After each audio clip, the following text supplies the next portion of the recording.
טוב. אני מרגיש שיש לי מזל. המזל שלי שתלמידים מאוד מאוד דומים לי. הם בדיוק כמוני. אני כשהייתי ילד הייתי כותב בצורה מה זה מצחיקה, מה זה מוזרה, והם אותו דבר. כשאני מסביר מתמטיקה אני רואה שהכתב שלהם מאוד מיוחד. בהתחלה התעצבנתי ואחרי כל שיעור ושיעור מה הייתי עושה? הייתי זורק את הדפים למגרסה. כי שיעור נגמר. ומה שלמדו, למדו.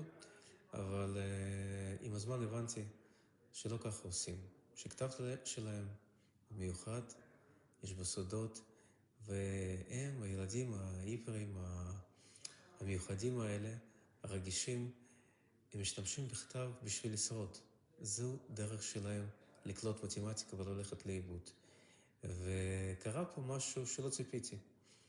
שעם הזמן הם הפכו את המתמטיקה ליותר ויותר אנושית, יותר ויותר שלהם. והאמת המתמטיקה החזירה להם.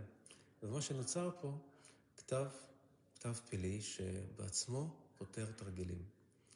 אני משתמש בכתב הזה בהדרכות, בעבודה שלי עם מורים, בהנחיה. אני משתמש בזה כמובן בשביל להדריך את הילדים הצעירים ביבנה, אשדוד, אשקלון, חיפה, בני ברק, תל אביב, בכל הסעיפים שעבדתי עם נוער נושר, תמיד הבאתי את האוצר הזה. כתב פלאי שפותר תרגילים בעצמו.